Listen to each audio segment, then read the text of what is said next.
قل هل يستوي الذين يعلمون والذين لا يعلمون إنما يتذكر أولو الألباب أشهد أن لا إله إلا الله.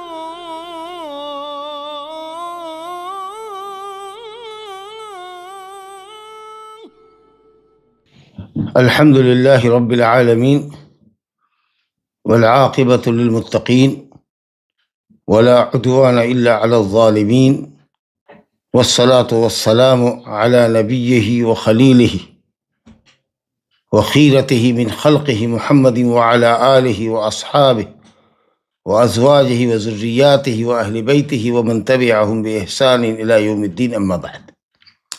فعن أبي هريرة رضي الله تعالى عنه قال قال رسول الله صلى الله عليه وآله وسلم إذا استيقظ أحدكم من منامه فليستنثر ثلاثا فإن الشيطان يبيت على خيشومه متفق علیہ.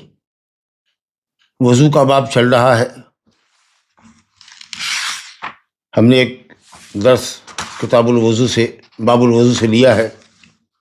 آج یہ دوسرا درس ہے باب الوضو کا، اور جس حدیث کو میں نے ابھی پڑھا ہے اس کا تعلق ایک خاص مسئلے سے ہے. وہ یہ کہ آدمی جب نیند سے بیدار ہو تو اپنی ناک کو جھاڑے. تفصیل حدیث کے ساتھ پڑھیں گے.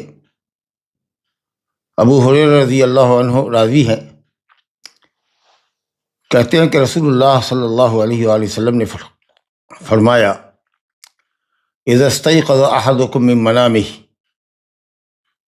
جب تم میں کا کوئی جگے اپنی نیند سے، من منامه ہی، بعض روایت من نومه ہی، اپنی نیند سے جگے، نیند سے بیدار ہو، فلیستنثر ثلاثا، وہ بخاری شریف میں ہے اذا استيقظ احدكم من منامه وتوضأ فلیستنثر ثلاثا. جب آدمی نیند سے بیدار ہو اور وضو کرے تو اپنی ناک کو جھاڑے 3 مرتبہ. علت بتائی گئی کیونکہ شیطان اس کے خیشوم پر، ناک کے اندرونی حصے میں، جو اوپر کا حصہ ہے ناک کے اندر سے سوراخ جو ہے ناک کا اندرونی حصہ، اس کے ٹاپ پر، یہاں اس مقام پر شیطان رات گزارتا ہے. حدیث متفق علیہ. لیکن جیسا کہ آپ نے ملاحظہ کیا کہ یہاں من منامہ ہی فیتوضأ، آدمی نیند سے بیدار ہو، وضو کرے تو اپنی ناک کو 3 مرتبہ جھاڑے. اور مسلم میں، صحیح مسلم کے اندر مطلق ہے کہ سو کر جگے تو اپنی ناک کو 3 مرتبہ جھاڑے. حدیث تو متفق علیہ ہے، لیکن یہاں جو لفظ استعمال کیا ہے صاحب کتاب نے وہ صحیح مسلم کا ہے. دونوں میں فرق یہ ہے کہ ناک جھاڑنے کا جو حکم ہے یہ وضو کے ساتھ ہے، اور مطلق روایت جو مسلم میں ہے اس میں وضو کی قید نہیں ہے. اس کا مطلب یہ ہوا کہ یہ ایک الگ حالت ہے. ممکن ہے کہ کوئی آدمی نیند سے بیدار ہو، بیمار ہے، وضو نہیں کر رہا ہے، یا پانی نہیں ہے، تو کیا وہ ناک نہ جھاڑے؟ نہیں، بلکہ وہ بھی اپنی ناک کو 3 مرتبہ جھاڑے. یا پانی اسی قدر ہے کہ وہ ناک صرف جھاڑ سکتا ہے تو جھاڑے، اور پھر اس کے بعد وضو نہیں کر سکتا ہے تو تیمم کر لے. اور اگر وضو کر رہا ہے تو الحمدللہ. تو یا تو دونوں حدیث پر عمل کرے کہ اٹھنے کے بعد ناک کو جھاڑے پھر وضو میں جھاڑے، یا اگر وضو نہیں کرنا ہے یا پانی نہیں ہے تو صرف ناک کو ایسے ہی جھاڑے، اور اگر وضو کر رہا ہے تو وضو میں ناک کو جھاڑے. اب من نوم ہی یا من منام ہی، جیسا کہ آپ دیکھ رہے ہیں، نوم مطلق ہے، اپنی نیند سے بیدار ہو، شامل ہے یہ رات کی نیند کو بھی اور دن کی نیند کو بھی. اذا کل میں عام ہے جب تم میں کا کوئی نیند سے بیدار ہو، خواہ وہ رات کی نیند ہو، رات کی نیند کے بعد بیدار ہو تہجد کے لیے یا فجر کے لیے، تہجد کے لیے جگے یا فجر کی نماز کے لیے جگے. اور اسی طریقہ سے اگر کوئی شخص دل میں سوتا ہے، عام طریقے سے قیلولہ کرتا ہے، ظہر کے بعد عصر کے لیے جگتا ہے، تو وہ اپنے ناک کو جھاڑے. نوم مفرد ہے اور وہ مضاف ہے حاضر ہو ضمیر کی طرف، عموم کا فائدہ دیتا ہے. گویا دن اور رات کسی وقت کی نیند کو یہ حدیث شامل ہے. وہ ناک کو 3 مرتبہ جھاڑے. استنثار پہلے بھی بتایا جا چکا ہے وضو کے کیفیت کے بیان میں کہ ناک کے کنارے کو پکڑ کر کے جھاڑنے کا نام ہے. اب بعض اہل علم نے کہا کہ ناک پکڑنا کوئی ضروری نہیں ہے، ناک میں پانی دائیں ہاتھ سے چڑھائیے اور اس کے بعد بغیر ناک کو پکڑے ہوئے صرف ناک کو اگر آدمی جھاڑ دے تو بھی کوئی حرج نہیں ہے. لیکن بہتر یہ ہے کہ ناک پکڑ کے جھاڑے، بائیں ہاتھ سے ناک کو جھاڑے. استنثار کہتے ہیں ناک کے کنارے کو، گویا کہ اس کو عام طریقہ سے پکڑ کے آدمی جھاڑتا ہے. اور کچھ لوگوں نے کہا کہ اخراج الماء من الانف ولو بدون الید، ناک کے پانی کو باہر جھاڑنا بغیر، چاہے ناک پکڑے بغیر کیوں نہ ہو.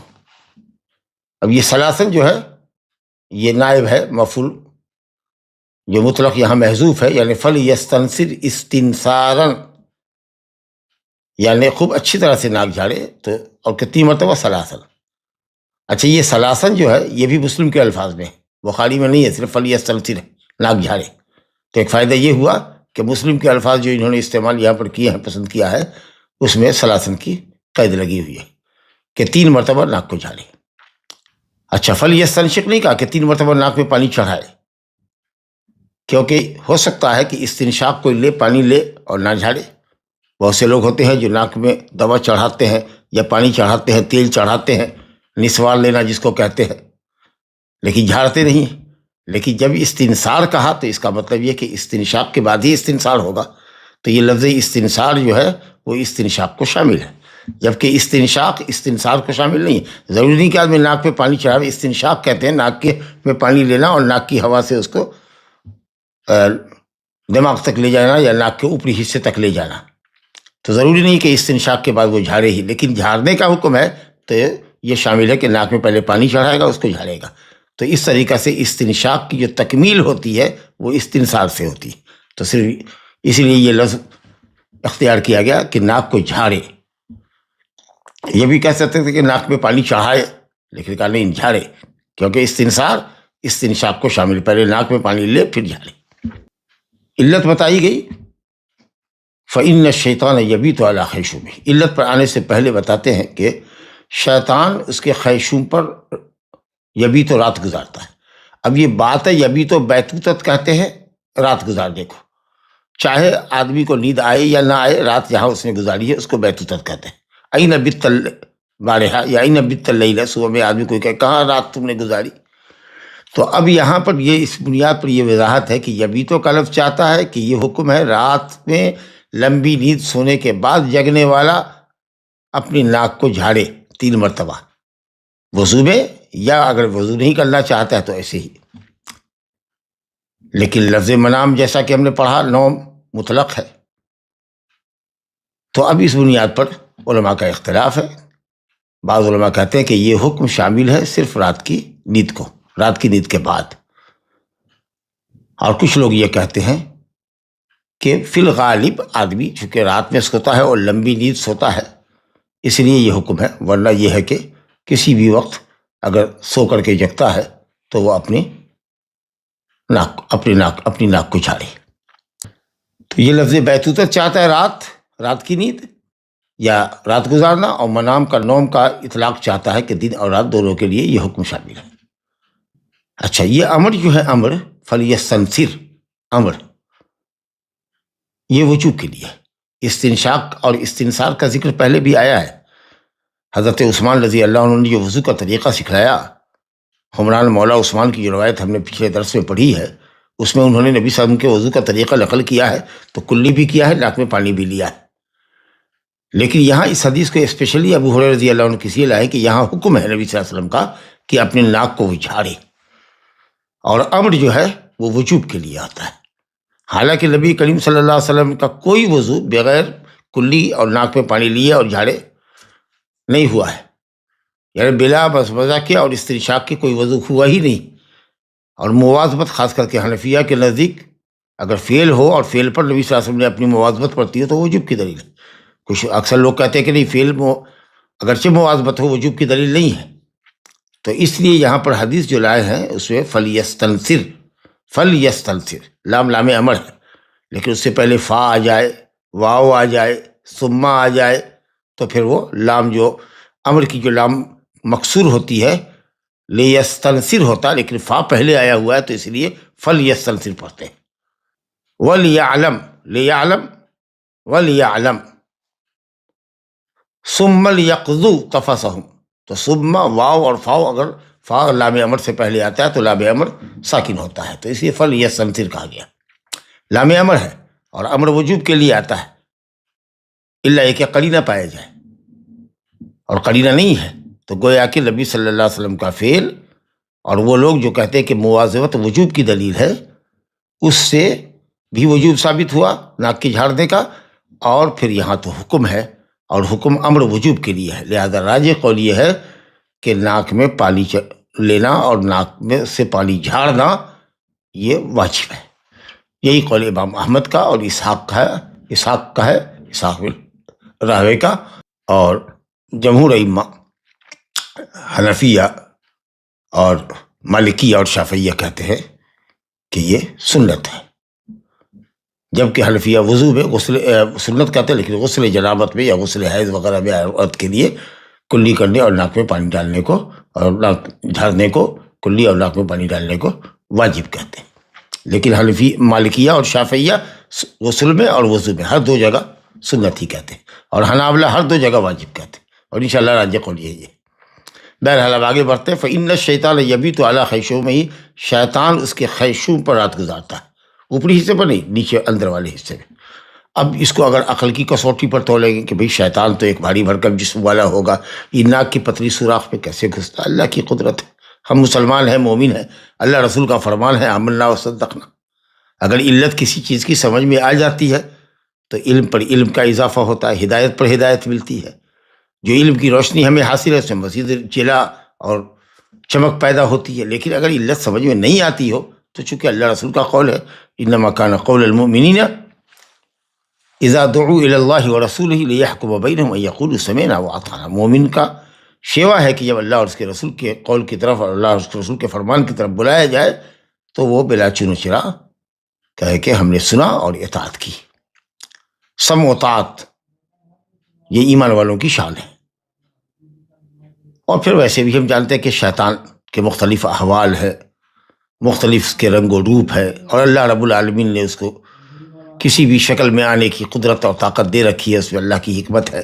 وہ کبھی شیطان سانپ کی شکل میں آتا ہے، کبھی اور کسی شکل میں آتا ہے، کبھی کسی گدھے کی شکل میں آئے، کسی شکل میں بھی آئے، کبھی پتلا بن کے آئے، کبھی موٹا بن کر کے آئے. کیسے وہ ناک میں جاتا ہے اور رات گزارتا ہے وہ تو اس کیفیت کو اللہ بہتر جانتا ہے، وضاحت تو نہیں ہے، اور نہ ہی اس میں تکلف کرنے کی ہم کو ضرورت ہے.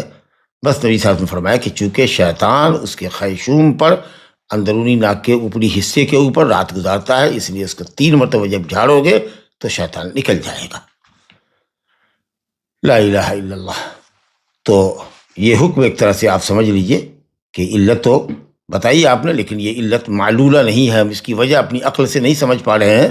اس لیے یہ کہہ لیجئے کہ تعبدی ہے، شریعت نے حکم دیا، اس لیے ہم عبادت سمجھ کر کے اس عمل کو کریں گے، چاہے علت کا ادراک ہماری عقل کرے یا نہ کرے. تو سو کے جگنے والے کے لیے یہ حکم ہوا، چاہے دن میں جگے یا رات میں. عام طریقے سے رات میں چونکہ لمبی نیند لے کے آدمی جگتا ہے، اسی لیے یہ بھی تو کا لفظ آیا ہے. تو ناک کو جھاڑے، وضو میں جھاڑے تو بھی کام چلے گا. اگر وضو نہیں کرنا چاہتا تو یوں بھی سنت پر عمل کرنے کے لیے وہ جھاڑے، بلکہ وجوب کے لیے یہ حکم ہے. آگے روایت دیکھیے، اسی طرح کی ایک روایت آ رہی ہے. وعنہ اذا استيقظ احدكم من نومه فلا يغمس يده في الاناء حتى يغسلها 3 فانه لا يدري اين باتت يده. متفق علیہ وهذا لفظ مسلم. ابو ہریرہ رضی اللہ عنہ سے روایت ہے، کہتے اذا استيقظ احدكم من نومه، جب تم میں کا کوئی اپنی نیند سے بیدار ہو. اب پھر یہی دیکھ لیجیے، وہی گفتگو ہے. نوم یہاں پر مطلق ہے اور پھر لفظ آگے آ رہا ہے حدیث کے آخری لفظ میں فَإِنَّهُ لَا يَدْرِي أَيْنَ بَاتَتْ يَدُهُ، بات یبیت بیتوتت، رات گزارنا، پھر یہ نوم اور پھر بیتوتت۔ پھر یہاں بھی وہی اختلاف ہوگا کہ کیا نوم سے مراد رات کی نیند ہے یا نوم سے مراد دن اور رات کسی وقت کی بھی نیند ہے۔ اذا استيقظ احدكم، جب تم میں کا کوئی اپنی نیند سے بیدار ہو تو کیا حکم ہے؟ اذا کی شرط اذا کلمہ شرط کا جواب کیا ہے؟ فلا یغمس، لا لائے نہیں ہے، فعل مضارع کو مجزوم کرتا ہے، جزم دیتا ہے فلا یغمس، اور بخاری میں ہے فلا یدخل یدہ فی الاناء، اپنے ہاتھ کو برتن میں ڈبوئے نہیں۔ جب تم میں کا کوئی اپنی نیند سے بیدار ہو تو برتن، یعنی وہ برتن جس کے اندر پانی ہے، جس سے لے کر کے وہ وضو کرے گا، یا اسی طریقے سے غسل کرنے والا ہے، جس بکٹ کے اندر اس کا پانی ہے، فوراً ہی وہ ہاتھ اس میں نہ ڈالے، بلکہ اپنے داہنے ہاتھ کو 3 مرتبہ دھو لے، اس کو ٹیڑھا کر کے برتن کو پانی گرائے، داہنے ہاتھ کو دھوئے، یا چھوٹا اگر برتن ہو تو کوئی مسئلہ ہی نہیں ہے، مگ وغیرہ ہو یا کچھ اور پیالہ وغیرہ ہو تو اس سے پانی نکالے اور داہنے ہاتھ کو دھو لے، پھر داہنے ہاتھ سے چلو لے اور بائیں ہاتھ کو دھو لے، پھر اس کے بعد دونوں ہاتھ کا استعمال کرے، لیکن سیدھے سو کی جگہ اور جا کر کے اس میں غسل کے برتن میں جس پانی سے غسل کرنا ہے اس کو طہارت کا غسل، یا اسی طریقے سے وضو کرنا ہے، اس میں ڈائریکٹ وہ اپنا ہاتھ نہ ڈالے جب تک کہ وہ اس کو 3 مرتبہ دھو ڈالے، حتیٰ یغسلہ۔ یہ جو حتیٰ ہے، یہ جو لائے نہیں ہے کہ ہاتھ نہ ڈالے، اس کی انتہا کے لیے ہے۔ یہ حکم کب تک ہے؟ دھونے تک۔ اگر ہاتھ آپ نے دھو لیا تو کافی ہے، اب اس کے بعد آپ ہاتھ ڈالیے۔ اب ید سے بڑا ظاہر ہے کہ ید سے بڑا یہ کلائی ہے، کیونکہ ید جب مطلق ہوتا ہے تو یہ مراد ہوتا ہے، جیسے سرقہ والی آیت میں ہے والسارق والسارقۃ فاقطعوا ایدیہما، ایدیہما سے مراد یہی کف، چور اور چوری کے، ایدیہما ایمانہما، دونوں ہاتھ، دونوں کے چور چوردی کے داہنے ہاتھ، چور ہو یا چوردی ہو اس کے داہنے ہاتھ، کلائی تک، کلائی سے الگ کر دو، کہونی تک نہیں، یا بازو سے نہیں، بلکہ صرف کلائی سے جس میں انگلیاں لگی ہوئی۔ اور ویسے بھی برتن کے اندر آدمی ہاتھ جو ڈالتا ہے تو ہاتھ کا کلائی ہی ڈالتا ہے تاکہ اس سے پانی نکالے، نہ کہ پورا ہاتھ ڈالتا ہے، تو یہ بات بھی مفہوم ہے، سمجھی جا سکتی ہے۔ تو کہا فلا یغمس یدہ، اپنے ہاتھ کو، یعنی اپنی کلائی کو، اپنے فنگرز کو، اپنی ہتھیلی کو پانی میں ڈوبوئے نہیں، اس برتن میں، انا سے مراد وہ برتن جو وضو کے لیے استعمال کرا یا غسل کے لیے، حتیٰ یغسلھا ثلاثا، یہاں تک کہ اس کو 3 مرتبہ دھو لے۔ آگے فا بھی تعلیلیہ ہے، یہاں بھی فا تعلیلیہ ہے، جیسے فإن الشیطان یبیت علی خیشومہ، کیونکہ شیطان اس کے خیشوم پر رات گزارتا ہے، جس طرح فا وہاں تعلیلیہ ہے یہاں بھی تعلیلیہ ہے۔ فإنہ لا یدری این باتت یدہ، کیونکہ وہ نہیں جانتا کہ نیند کی حالت میں اس کا ہاتھ کہاں کہاں گیا، یا اس کا ہاتھ نیند کی حالت میں کہاں رہا۔ لفظی ترجمہ تو یہ ہو کہ وہ نہیں جانتا کہ اس کے ہاتھ نے رات کہاں گزاری، تو ہاتھ کیا رات گزارتا ہے، یعنی ہاتھ رات میں کہاں رہا، نیند کی حالت میں کہاں رہا۔ یہ متفق علیہ حدیث ہے، لیکن جو لفظ استعمال کیا وہ مسلم کا لفظ استعمال کیا، کیونکہ شاید بخاری میں صلی اللہ علیہ وسلم کا لفظ یہاں نہیں ہے۔ تو ہاتھ کو برتن میں نہ ڈالے حتیٰ یغسلھا ثلاثا، 3 مرتبہ دھوئے۔ نہیں جانتا وہ کہ اس کے ہاتھ نے نیند کی حالت میں اس کا ہاتھ کہاں تھا، یہ علت بتائی گئی۔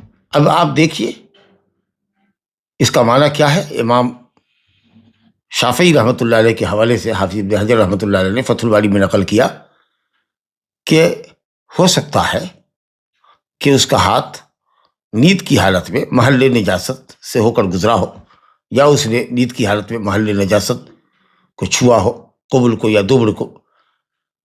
اور عرب والے، خاص کے حجاز کے لوگ، استنجا میں پتھر استعمال کرتے تھے، اور گرم علاقہ تھا، ملک ان کا ملک گرم تھا، تو رات میں پسینے کی وجہ سے ہو سکتا ہے کہ محل خاص کی نجاست پھیل گئی ہو، یا وہاں سے ہاتھ، اگر ہاتھ نے اس جگہ کو چھوا ہو تو ہاتھ کے اندر کچھ علائش ہو، ناپاکی لگ گئی ہو، یا کم سے کم ہاتھ میں بدبو آ گئی ہو، اور اگر وہ بغیر دھوئے ہوئے اپنے اس چھوٹے سے ابریق میں، لوٹے میں یا جگ میں جس میں وہ پانی رکھے ہوا ہے وضو میں، یا چھوٹے سے بگونے میں یہ دیگچی جس کو کہتے ہیں قدر، جس کے اندر پانی ہے اس کا وضو کے لیے، اس میں اگر اس نے ہاتھ ڈال دیا تو ہو سکتا ہے کہ اس کا مزہ بگڑ جائے، اس میں بدبو پیدا ہو جائے. تو یہ گویا کہ امکان ہے اور مذلت ہے، سبب ہے. تو اس وجہ سے من باب الاحتیاط کہہ لیجئے، یا یہ کہہ لیجئے کہ صاحب پانی کو محفوظ رکھنے کے لیے، پاک رکھنے کے لیے بہتر یہ ہے کہ وہ اپنے ہاتھ کو 3 مرتبہ دھوئے. فإنه لا يدري أين باتت يده. یہ امام شافعی نے علت بتائی. کچھ اہل علم نے کہا کہ صاحب اس کی کوئی علت نہیں ہے، یہ علت تعبدی ہے، یہ علت تعبدی ہے، اس کی وجہ سمجھ میں نہیں آتی. کیونکہ بہرحال ہاتھ میں آدمی دیکھ رہا ہے کہ پاکی ہے، ہاتھ میں کچھ لگا ہوا نہیں، لیکن پھر بھی حکم یہ ہے کہ وہ دھوئے، تو اس لیے شریعت کا حکم سمجھ کے دھونا. اچھا، اس دونوں علت کے اندر کہ علت معلولہ ہو، اس کی علت جو ہو اس کو عقل سمجھتی ہو، وجہ سمجھتی ہو، یا علت سمجھ میں نہ آتی ہو یا سمجھی نہ جاتی ہو، تو اس میں فرق یہ ہوتا ہے کہ اگر علت معلولہ ہو جس کو ہم اپنی عقل سے سمجھتے ہیں، تو پھر اگر وہ علت پائی جائے تب تو معلول پایا جائے گا، حکم پایا جائے گا، ورنہ نہیں. اور تعبدی ہے تو پائی علت ہر حال میں عمل میں لائی جائے گی. مثلا اگر کسی شخص نے گلوز پہن رکھا ہے اور اس نے رات گزاری اور اس نے گلوز کو اتار دیا، تو اگر محل نجاست سے بھی ہاتھ ہو کر گزرا ہوگا سپوز، تو اس نے تو اس کو اتار دیا، دستانے کو اتار دیا اپنا.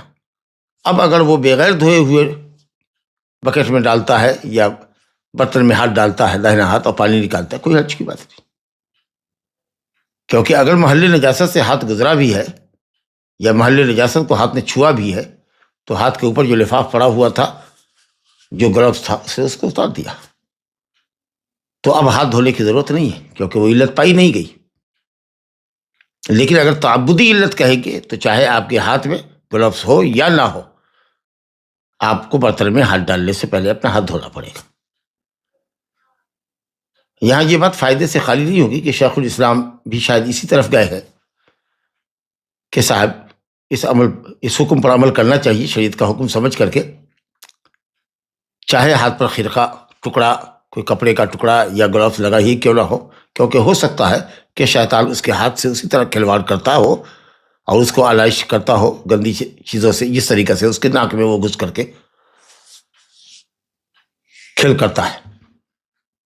تو اس لیے جس طریقے سے ناک جھاڑنے کا حکم ہے تو اسی طریقے سے ہاتھ دھونے کا حکم ہے. جس کا مطلب یہ ہے کہ یہ لفظ بتا رہا ہے کہ شیخ الاسلام بھی اس طرف گئے ہیں کہ علت تعبدی ہے. اگر ہاتھ میں آدمی گلوز بھی پہنے ہوا ہو تو حکم یہ ہے، اور فعل نہیں ہے فلا یغمس، اور فعل نہیں جو ہوتا ہے وہ وجوب حرمت پرداد کرتا ہے. جس چیز سے شریعت منع کرے، لا نہیں کے ذریعے مت کرو ایسا، تو وہ حرمت کی دلیل ہے، حرمت پرداد کرتا ہے. جیسے وجوب، جیسے امر وجوب پرداد کرتا ہے، فعل امر وجوب پرداد کرتا ہے، اسی طریقے سے فعل نہیں حرمت پرداد کرتا ہے. جیسا کہ دوسری روایت میں فلا یدخل یدہ، یا اذا استيقظ احدكم من نومه فليغسل یدہ، یہ بخاری کی روایت، فليغسل یدہ، اپنے ہاتھ کو دھوئے. تو یہ تو امر ہوا، یہ وجوب کی دلیل ہوئی. اور مسلم کا جو لفظ ہے اس میں فلا یغمس یدہ، اپنے ہاتھ کو نہ ڈبائے، تو یہ فعل نہیں ہوا، تحریم کی دلیل ہوئی. تو ایک طرف وجوب اور حرمت، تو گویا کہ یہ حکم وجوب کے لیے. اور بعض اہل علم نے کہا کہ استحباب کے لیے، جمہور استحباب کی طرف گئے، لیکن امام احمد رحمۃ اللہ علیہ وجوب کی طرف گئے. اور امام احمد رات کی نیند کے لیے اس کو خاص کرتے ہیں، جبکہ جمہور اہل علم کہتے ہیں کہ رات ہو یا دن ہو، کیونکہ جو علت بتائی گئی ہے کہ اس کا ہاتھ کہاں کہاں نیند کی حالت میں گیا ہے یہ پتہ نہیں ہے. یہ علت رات کی نیند میں بھی ہو سکتی ہے، دن کی نیند میں بھی ہو سکتی ہے. یہ الگ بات ہے کہ رات کی نیند میں اس کا پھیلنا زیادہ قوی ہے، کیونکہ رات میں آدمی لمبی نیند لیتا ہے، جبکہ قیلولہ میں آدمی کچھ دیر سوتا ہے، گھنٹہ، سوا گھنٹہ، 1.5 گھنٹہ سوتا ہوگا. لیکن بہرحال من باب الاحتیاط کہہ لیجیے، بہتر یہ ہے کہ چاہے دن کی نیند ہو یا رات کی نیند ہو، اگر وہ جگتا ہے تو ہاتھ کو سیدھے بکٹ میں نہ ڈالے، برتن میں نہ ڈالے جب تک کہ دھو نہ لے. اب ہمارے یہاں تو آج کل ماشاءاللہ نلکا لگا ہوا ہوتا ہے باتھ روم کے اندر، ٹوٹی سے پانی آتا ہے، تو اس میں تو کوئی مسئلہ نہیں کہ ہاتھ ڈالنے کا ہے. لیکن سیدھے کلی اور ناک میں پانی لینے سے بہتر یہ ہے کہ پہلے ہم اپنے ہاتھ کو کلائی سے دھو لیں، تاکہ اگر وہ گندگی یا ہاتھ میں اگر ہو جو علت یہاں بتائی گئی ہے تو ٹھیک ہے، بالٹی میں ہم نہیں ڈال رہے ہیں، لیکن یہ گندے ہاتھ سے یا جس میں گندگی کا امکان اور احتمال ہے اس سے پانی لے کر کے آپ نے منہ اور ناک میں چڑھایا، تو اس لیے ویسے بھی وضو کی سنت ہے، اور اس حکم کا تقاضا یہ ہے کہ آدمی دھوئے، لیکن بہرحال ایسی صورت میں اس کو وجوب کے لیے نہیں کہیں گے، کیونکہ اصل میں اپنے کو پانی بچانا ہے، جو ہمارے برتن میں پانی ہے قلیل پانی، کیونکہ اگر اسمیل آ گیا ہاتھ کا یا گندگی لگی ہوئی ہے جو اس میں دھل گئی تو پانی ہمارا ناپاک ہو جائے گا، لیکن نلکے سے جو پانی آ رہا ہے اس کے اندر وہ بات نہیں، تو اس لیے وہاں جا کر کے یہ معاملہ سنت رہے گا، اور بہتر یہ ہے کہ آدمی دھو کر کے ہی تو کلائی کو رگڑ کے 3 مرتبہ صاف سے دھوئے، پھر اس کے بعد کلی اور ناک میں پانی چڑھائے، ایسا 3 مرتبہ کرے۔ فَإِنَّهُ لَا يَدْرِي أَيْنَ بَاتَتْ يَدُهُ، لا الہ الا اللہ۔ آگے دیکھیے حدیث ہے، وعن لقیط ابن صبیرہ، ابو رزین ان کی کنیت، تبوک کیا طائف کے مشہور صحابی ہیں، لقیط بن صبیرہ ابو رزین رضی اللہ تعالی عنہ سے روایت ہے، قال رسول اللہ صلی اللہ علیہ وسلم اسبغ الوضوء وخلل بین الاصابع وبالغ في الاستنشاق الا ان تكون صائما، اخرجه الاربع وصححه ابن خزیمہ ولأبی داؤد فی روایت اذا توضأت فمسمس۔ لقیط بن صبیرہ رضی اللہ عنہ کہتے ہیں، اس میں کچھ وضو کے اور بھی جزوی مسائل بیان کیے گئے ہیں اس حدیث کے اندر، ملاحظہ کیجیے۔ لقیط بن صبیرہ رضی اللہ عنہ کہتے ہیں کہ رسول اللہ صلی اللہ علیہ وسلم نے فرمایا اسبغ الوضو، اسباغ وضو کرو، اسباغ یعنی اکمال، مکمل وضو کرو، مکمل وضو کرو، اسباغ کہتے ہیں مکمل وضو کرنے کو۔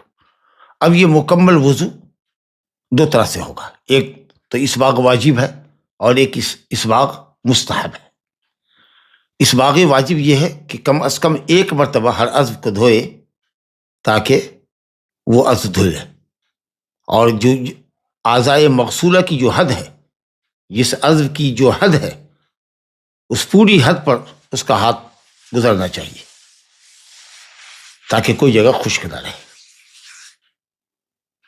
یعنی انگلی کے سرے سے لے کر کے کہنی سمیت اس کا ہاتھ دھلنا چاہیے۔ 1 مرتبہ پانی لے اور اس کو دلک، ایسے موقع پر دلک ہوتا ہے، پانی کے ساتھ ہاتھ کو رگڑنا یہ دلک ہوتا ہے، اور غسل جو ہوتا ہے اس میں صرف پانی بہانا ہوتا ہے، تو پانی اگر زیادہ ہے تب تو ٹھیک ہے، اگر آپ 3 مرتبہ بہائیں گے تو دھل جائے گا، لیکن اگر ایک ہی مرتبہ لینا ہے اور صرف پانی بہا دیں گے ایسے اور چھوڑ دیں گے تو بہت سارا حصہ خشک رہے گا، تو وہاں پر ہاتھ کو آپ کو اس کے ساتھ پانی کے ساتھ ہاتھ پر دوڑانا ہوگا۔ تو فرمایا گیا کہ اسبغ الوضو، بتا رہے تھے کہ اسباغ وضو ہر عضو کو 1 مرتبہ دھونا تاکہ جو اس کی حد ہے وہ پوری حد کے ساتھ دھل جائے، اور کچھ قطرے ٹپکے یہ واجب ہے، اس کے بغیر تو وضو ہوگا ہی نہیں، لیکن اس سے بڑھ کر کے 2 مرتبہ اور 3 مرتبہ اگر ہر عضو کو دھوتے ہیں تو ظاہر ہے کہ 1 کے مقابلے میں 2 اور 2 کے مقابلے میں 3 یہ زیادہ مکمل وضو ہوگا اور یہ افضل عمل ہے۔ اب جب اس واقع کا یہ 2 معنی ہے کہ 1 مرتبہ جس میں اعضائے وضو دھل جائیں، کوئی حصہ اس کا خشک نہ رہے، یہ واجب ہے، اور 2 اور 3 مرتبہ یہ مستحب ہے۔ اور کہیے گا کہ ایسا کیوں، استحباب کیوں کرے 3 مرتبہ؟ کیونکہ اللہ تعالیٰ نے کہا فاغسلوا وجوہکم اذا قمتم الی الصلاۃ فاغسلوا وجوہکم، چہرے کو دھو۔ اب چہرے کا دھونا 1 مرتبہ میں اگر ہو جاتا تو حکم ربانی پر عمل ہو گیا۔ اپنے ہاتھ کو دھو کہنی تک، کہنی یعنی کہنی سمیت، اگر 1 مرتبہ ایک چلو پانی سے ہمارا ہاتھ دھل گیا، ہو گیا حکم پر۔ تو یہ چہرے کو دھو، ہاتھ کو دھو، یہ حکم امر جو اللہ کا ہے فاغسلوا وجوہکم، یہ 1 مرتبہ کے دھونے کے بھی شامل ہے، 2 مرتبہ کے بھی اور 3 مرتبہ کے بھی، تو اس لیے 1 مرتبہ واجب اور 2 اور 3 مرتبہ مستحب ہے۔ تو دونوں معنی مراد لے سکتے ہیں، کوئی چاہے تو 1 مرتبہ مقابلہ کر لے، وہ بھی انشاءاللہ اسباغ ہوگا، لیکن وہ اسباغ واجب ہوگا کہ اس سے کم پر تو وضو اس کا ہوگا ہی نہیں، لیکن اگر 3 مرتبہ کرتا ہے تو یہ افضل ہے۔ گویا کہ اسباغ کا 2 معنی ہے، دونوں معنی یہاں پر استعمال ہوا، تو گویا کہ اسباغ واجب اور اسباغ مستحب، جو 2 مرتبہ 3 مرتبہ کے دھونے کو کہتے ہیں، دونوں کو شامل ہے، تو یہ لفظ مشترک ہوا۔ تو اب یہ اصولی بحث ہے اہل علم کے درمیان کہ کوئی لفظ جو مشترک ہو 2 معنی میں، کیا وہ دونوں معنی ایک ساتھ مراد دیا جا سکتا ہے؟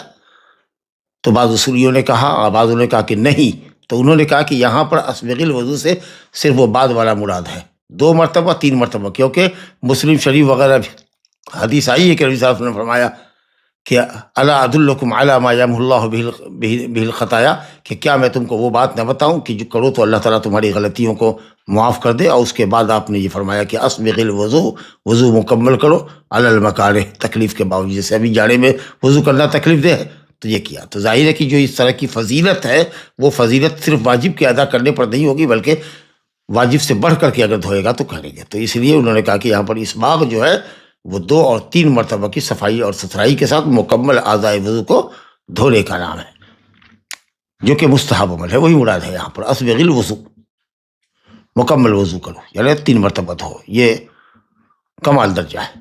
اس سے ادنا 2 ہے، اور سب سے ادنا جو واجب حد ہے وہ 1 مرتبہ ہے. اس کے بعد فرمایا گیا دوسرا حکم اسے وخلل بین الاصابع، اپنی انگلیوں کے درمیان خلال کرو. یہ بھی امر کا صیغہ ہے، لیکن اگر انگلیوں کے درمیان پانی جا چکا ہے، ہاتھ اور پاؤں کی انگلیوں کے درمیان انگلیاں گیلی ہو چکی ہے، خشک نہیں ہے، تب تو پھر یہ خلال واجب نہیں ہے، کیونکہ اللہ تعالیٰ نے کہا نا فاغسلوا وجوہکم وایدیکم، ہاتھ دھو، منہ دھو، منہ دھو، ہاتھ دھو، اپنے پاؤں دھو، دھل گیا ہے. تو اب یہ جو حکم ہے ظاہر ہے کہ قرآن مجید کا جو حکم ہے وہ مطلق دھونے کا ہے. یہاں ہے خلال کرو. خلال کیا ہے کہ 2 چیز کے درمیان جو گیپ ہے اس میں ایک تیسری چیز کو داخل کرنا، تاکہ یہ جو گیپ ہے اس کے اندر اگر جگہ خشک رہ گئی ہے تو اس کو دھل دیا جائے. 2 چیز کے بیچ میں ایک چیز کو داخل کرنا. اب خلل بین الاصابع کا جو حکم ہے وہ استحبابی ہے، سمجھا نا؟ الا یہ کہ اگر یہ یقین ہو کہ بغیر خلال کیے ہوئے، بغیر انگلیوں کے درمیان انگلی گھسائے ہوئے انگلی نہیں دھلے گی، تب ایسی صورت میں خلال کرنا واجب ہوگا تاکہ جگہ خشک نہ رہے. اور اس کی شکل کیا ہے ہاتھ میں؟ کہ آپ نے پانی لے لیا ہے جی، اور اس کے بعد جب ہاتھ دھو لیا تو داہنے ہاتھ کو بائیں ہاتھ کے اوپر ڈالیے اور انگلیوں کو انگلیوں کے اندر ڈالیے اور اس طریقہ سے خلال کر لیجیے. وخلل بین الاصابع. اور اگر پاؤں وغیرہ کی انگلیاں ہیں تو بائیں ہاتھ کی خنصر جو چھوٹی انگلی ہے اس سے اس کے درمیان خلال کرے، کیونکہ وہاں سے میل کچل صاف کرنی ہے تو میل کچل کے ازالے کے لیے بائیں ہاتھ استعمال کرنا چاہیے. تو یہ ہے خلال کا مسئلہ انگلیوں کے درمیان. اسی طریقے سے انگوٹھی وغیرہ ہے جو ٹائٹ ہے تو اس کو ذرا سا پانی رکھ کر کے ڈھیلا کر لے تاکہ وہ جگہ اندر میں خشک نہ رہ جائے. تو یہ خلال کا حکم یہ ہے کہ صاحب اگر پانی نہیں پہنچا ہے تب واجب ہے، اور اگر پانی پہنچ رہا ہے اور انگلیاں گیلی ہو گئی ہیں یا ان کے درمیان جو شگاف ہے وہ گیلے ہو گئے ہیں تو پھر یہ حکم استحبابی ہے. آگے فرمایا وبالغ فی الاستنشاق. اب دیکھیے امر کا صیغہ ہے یہاں بھی.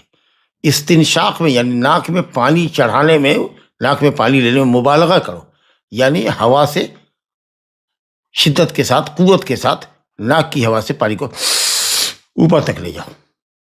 شروع میں ہو سکتا ہے تکلیف ہوگی، لیکن انشاءاللہ رفتہ رفتہ ناک میں پانی لینے کے بعد ناک کی جو سینسٹیویٹی ہوتی ہے وہ ختم ہو جاتی ہے، اور بہت حد تک سر کے درد سے آدمی کو راحت مل جاتی ہے، اور سردی زکام سے بھی بہت جلدی آدمی متاثر نہیں ہوتا ہے.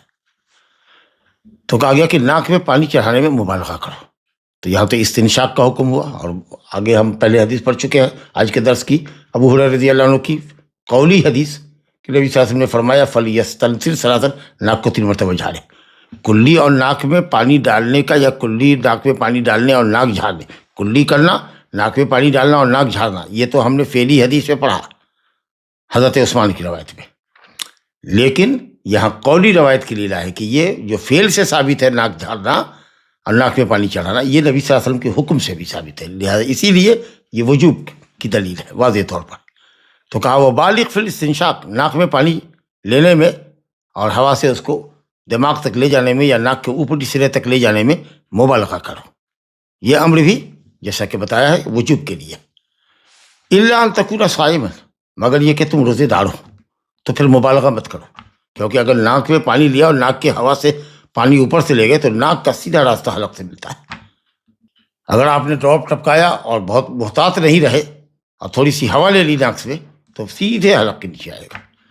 اور پانی سے پتلی کیا چیز ہوتی ہے؟ اب نتیجہ یہ ہوگا کہ حلق کے نیچے جائے گا، وہ تو ٹوٹ جائے گا. تو اسی لیے اسی کو کہتے ہیں فقہا سد الذرائع. سد الذرائع یہ لفظ اصول کے اصطلاح میں بہت مستعمل ہے اور یہ حجت ہے الحمدللہ، اگرچہ کچھ لوگ حجت نہیں مانتے، لیکن سد الذرائع. سد الذرائع کیا کہ ایک عمل مباح ہے لیکن وہ دوسرے عمل کے یا حرام عمل کی طرف لے جانے کا ذریعہ ہے، تو اس مباح اور جائز عمل کو ترک کر دو. ناک میں پانی ڈالنا اور اس میں مبالغہ کرنا یہ ایک امر مشروع ہے، شریعت کا حکم ہے، مطلوب امر ہے. لیکن اگر ناک میں پانی لینے میں مبالغہ کرے تو بہت قوی امکان ہے کہ حلق کے نیچے پانی آ جائے اور روزہ ہمارا ٹوٹ جائے.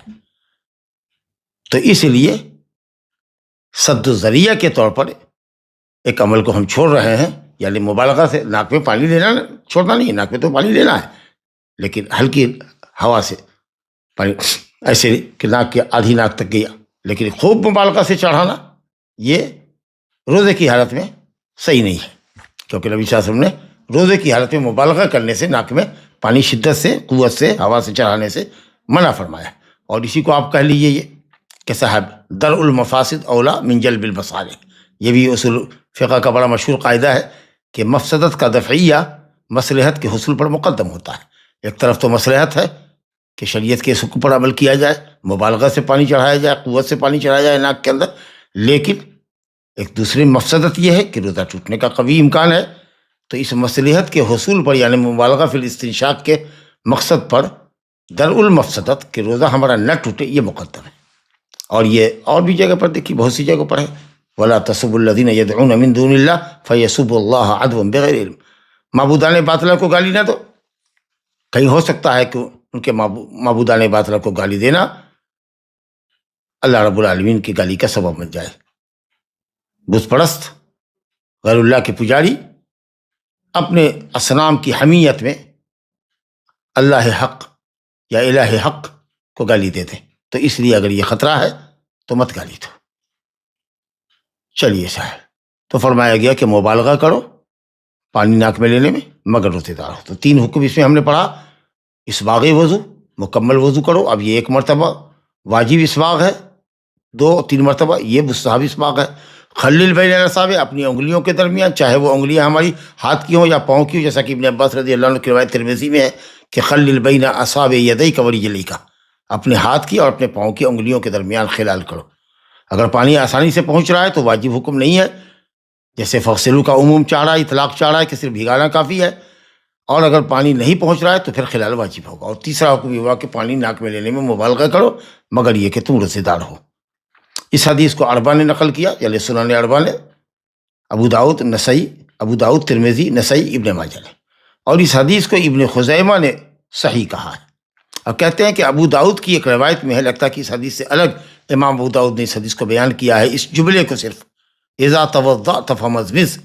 یہاں دیکھیے امر ہے، جب تم وضو کرو یا جب تو وضو کرے تو کلی کرے.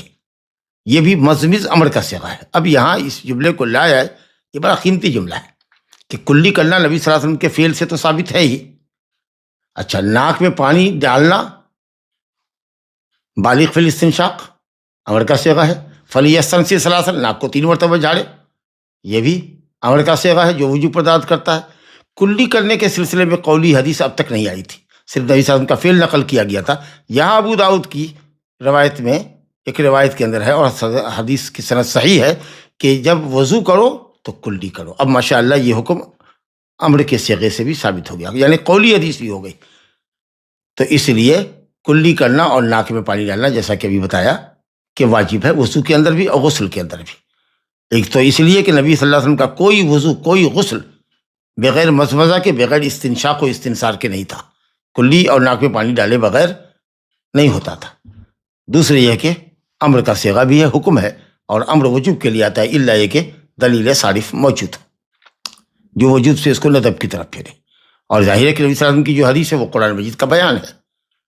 تو قرآن مجید نے کہا چہرے کو دھو، اب لیکن ہم جانتے چہرے کی ہم حد مقرر کرتے ہیں، یہاں سے لے کے یہاں تک دھو، یہاں سے لے کر یہاں تک دھو. یہ حد ہم کہاں سے لائے؟ ظاہر ہے کہ حدیث سے، تو حدیث بیان ہے. تو بعض علماء کا یہ کہنا، جیسے علامہ ابن حزم وغیرہ نے کہا ہے کہ فعلی حدیث تو ہے مزمزہ کے لیے لیکن قولی حدیث نہیں ہے. اس پر علامہ ابن القیم نے زاد المعاد میں لکھا ہے کہ نہیں، حدیث صحیح ہے اور ابو داؤد کے اندر ہے۔ تو جس طریقہ سے ناک میں پانی چڑھانے اور ناک جھاڑنے کی قولی حدیث ہے، فعلی اور قولی، نبی صلی اللہ علیہ وسلم کا فعل اور آپ کا قول مبارک، اسی طریقہ سے کلی کرنے کی بھی فعلی حدیث ہے اور ماشاءاللہ قولی بھی حدیث ہے، جیسا کہ ابو داؤد کی حدیث ہے اذا توضأت فمسمس، لہذا اگر کوئی شخص کلی اور ناک میں پانی نہیں ڈالتا تو اس کا وضو نہیں ہوگا۔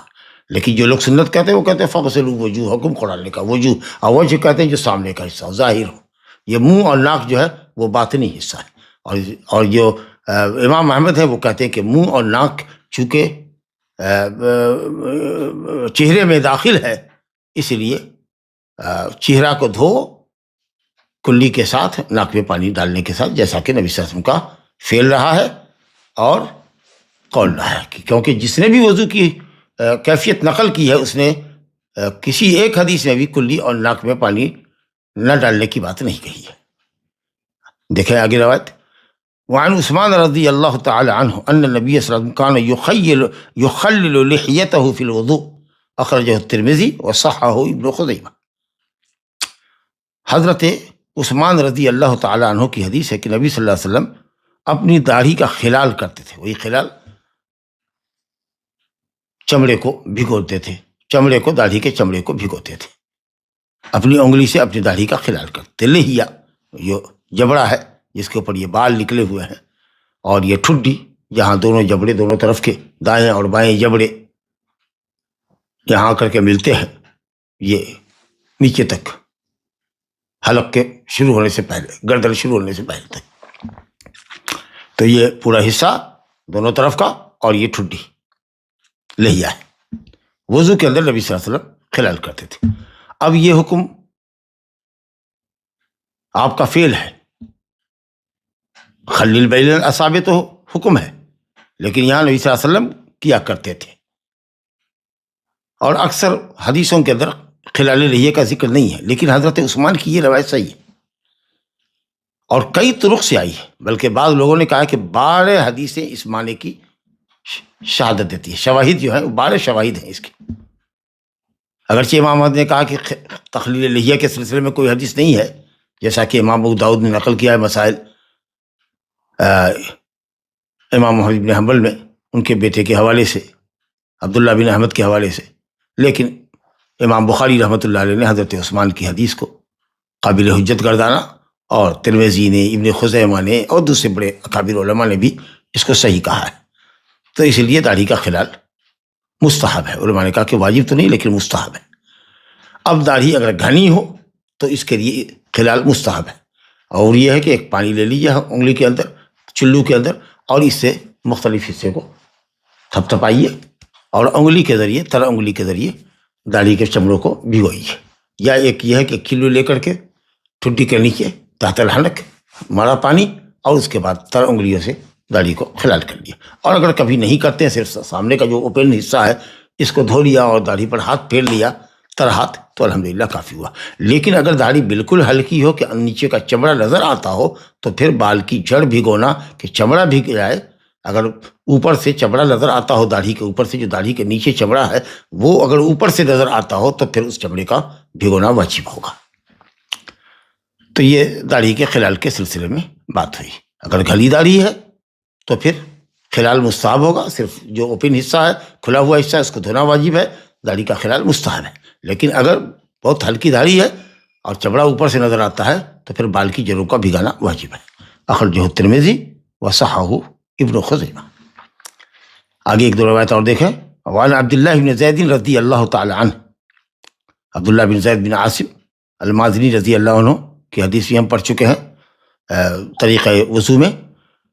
کہتے ہیں کہ نبی کریم صلی اللہ علیہ وسلم کے پاس اُتِیَ بِثُلُثَیْ الْمُدٍّ، ایک مد کا 2/3 پانی لایا گیا۔ ایک مد ایک نپنا ہے، 4 مد کا ایک سا بنتا ہے، اور مد ایسے کہہ لیجئے تو معتدل القامت آدمی، درمیانے قد کا آدمی، جو بہت لمبا ہو نہ ناٹا ہو، متوسط القامت جس کو کہہ لیجئے، میانہ قد آدمی اپنے دونوں ہتھیلیوں کو پھیلا کر کے، جس کو لپ کہتے ہیں، اس کو تو غرفہ کہتے ہیں یا چلو کہتے ہیں، لیکن جب دونوں ہاتھ کو پھیلا کر کے ایک مرتبہ پانی لے تو اس کو مد کہتے ہیں، یا اگر غلہ اٹھاتا ہے تو گویا کہ یہ ایک مد غلہ ہے۔ تو یہ ہوا ایک مد. اب اس ایک مد کا دو حصہ، گویا کہ پورا مد بھی نہیں.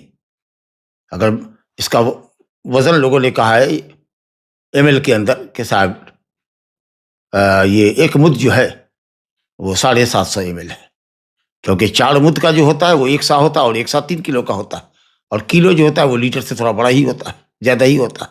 اور کچھ لوگوں نے کہا کہ نہیں صاحب وہ 2.5 کلو کا سا ہوتا ہے، تو اس طریقے سے پانی اور کم ہو جائے گا.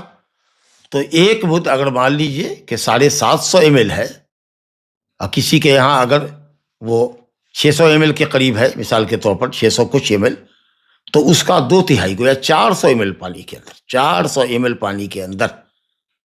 اور اگر 750 ہے تو 500 ایم ایل ہوا، یعنی ½ لیٹر پانی کے اندر نبی کریم صلی اللہ علیہ وسلم نے وضو کیا.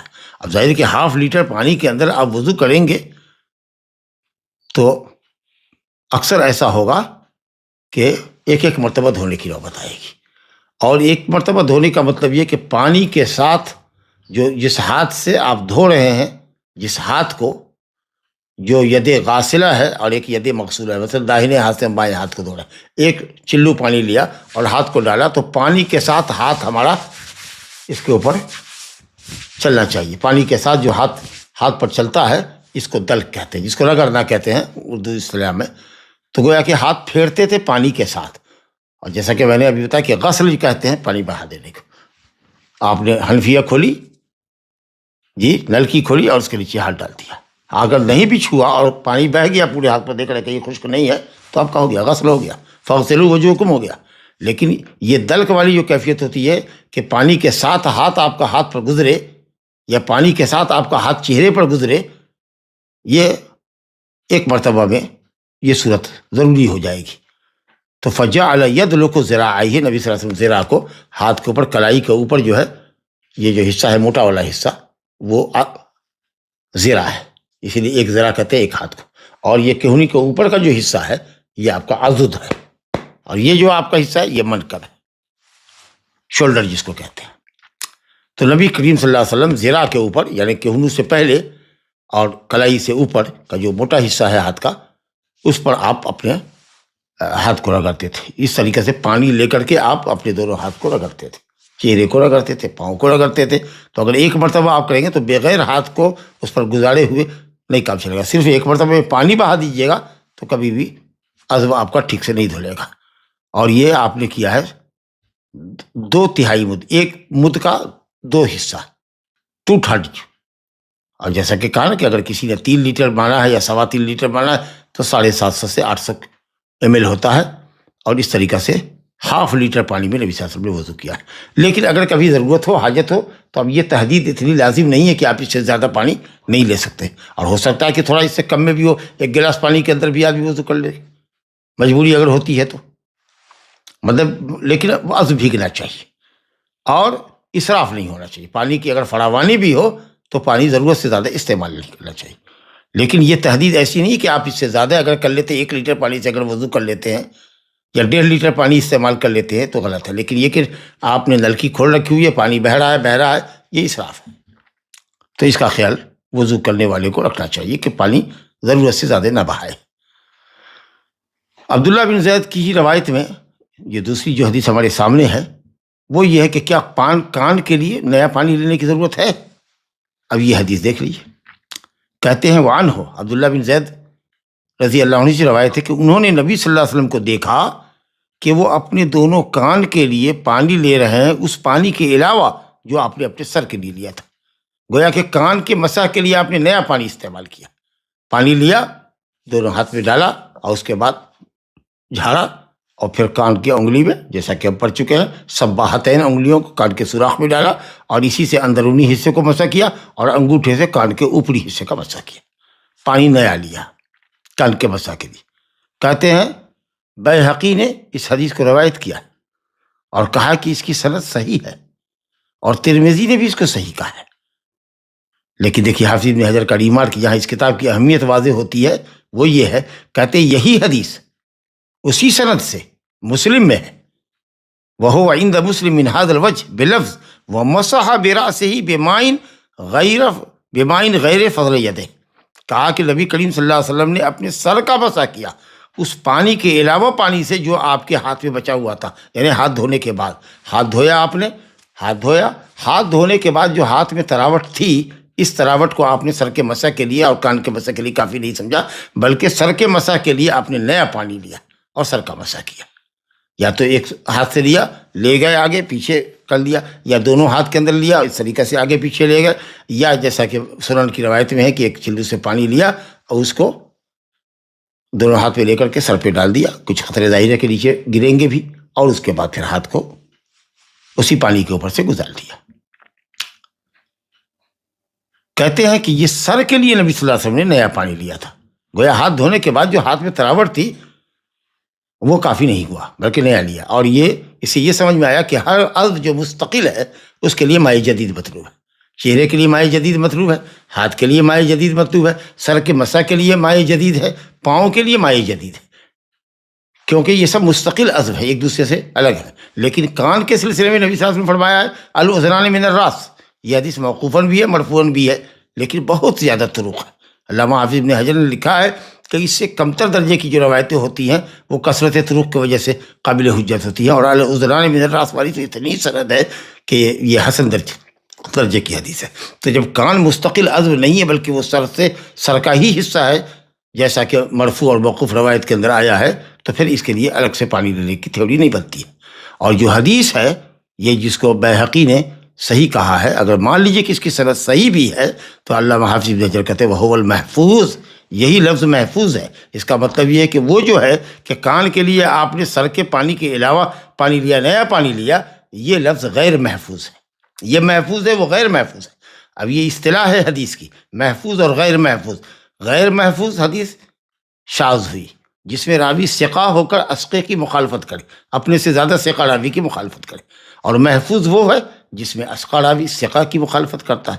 تو گویا کہ محفوظ حدیث کو لینا ہے، شاذ کو نہیں، کیونکہ صحیح حدیث کی شرط یہ ہے کہ ثقہ ضابط آدمی نے نقل کیا ہو، سند میں اتصال ہو، کوئی انقطاع نہ ہو، اور آگے ہے من غیر شذوذ ولا علہ، نہ اس میں کسی طرح کا شذوذ ہے سند میں متن میں، نہ کوئی علت خفیہ ہو جو اس حدیث کو کمزور کر رہی ہے۔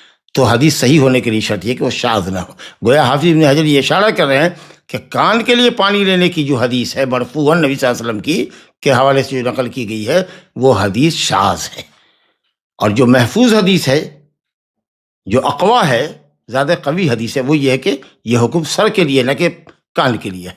البتہ امام مالک نے موطا میں حضرت عبداللہ بن عمر کا اثر نقل کیا ہے کہ حضرت عبداللہ بن عمر رضی اللہ عنہ کان کے مسح کے لیے نیا پانی لیتے تھے، تو یہ ان کا اپنا عمل ہے۔ امام شافعی وغیرہ کہتے ہیں کہ کان کے لیے نیا پانی لینا چاہیے، لیکن صحیح قول یہ ہے حنفی حنابلہ وغیرہ کا کہ کان کے لیے نئے پانی کی ضرورت نہیں ہے، البتہ سر کے لیے نیا پانی لینا چاہیے۔ اور جو حدیث آتی ہے ربیعہ کی ابو داؤد وغیرہ کے اندر یا ابن ماجہ وغیرہ میں کہ نبی صلی اللہ علیہ وسلم نے ہاتھ دھونے کے بعد جو ہاتھ میں تراوٹ تھی اسی سے سر کا مسح کیا، سر کے لیے نیا پانی نہیں لیا، وہ حدیث سندن و متنن مضطرب حدیث ہے، وہ حدیث صحیح نہیں ہے، تو کان کے لیے نئے پانی لینے کی ضرورت نہیں ہے۔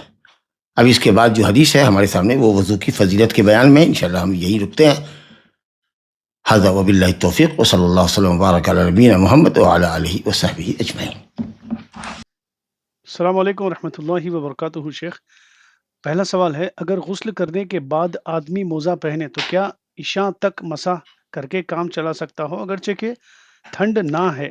جی، آپ نے پوچھا کہ غسل کے بعد اگر کسی شخص نے موزہ پہنا ہو پاکی کے اوپر، مکمل پاکی ہو گئی اس کی، غسل وضو پر مشتمل ہو یا نہ ہو، ناک اور کلی اور ناک کرنے میں دھونے کے بعد اور پورا بدن دھو لینے کے بعد اگر آدمی کی نیت ہے کہ وہ اس غسل سے وضو کرے گا تو مکمل پاکی ہوگی۔ اب اس نے غسل کے بعد موزہ پہن لیا تو 24 گھنٹے یعنی ایک دن ایک رات، کب سے؟ جب سے وہ مسح شروع کرے گا، کیونکہ یمسح المقیم یوما ولیلہ، جو مقیم ہے وہ ایک دن ایک رات مسح کرے گا، تو مسح کی مدت ہے ایک رات، ایک دن 24 گھنٹہ، ایک دن ایک رات۔ اس کا مطلب یہ ہوا کہ جس وقت سے وہ مسح شروع کرے گا، اب مان لیجیے کہ فجر کے وقت اس نے موزہ پہنا ہے، نماز اس نے پڑھ لی، لیکن مسح پہلی مرتبہ اس نے ظہر کی وضو میں کیا ہے، تو اگلے دن ظہر کے وقت تک اس کا وقت ہے۔ کان کے دھونے میں کون سے قول کو راجح سمجھا جائے، نیا پانی لے یا نہیں؟ کان کے دھونے میں کس قول کو درست مانا جائے، یہ سوال آیا۔ بالکل واضح ہے کہ جو محفوظ حدیث ہے، جو شاذ نہیں ہے، جو صحیح روایت ہے، وہ یہ ہے کہ نبی صلی اللہ علیہ وسلم کان کے مسح کے لیے نیا پانی نہیں لیتے تھے، سر کا مسح کرتے تھے اور ہاتھ میں جو تراوٹ رہتی تھی اسی سے مسح کر لیتے تھے۔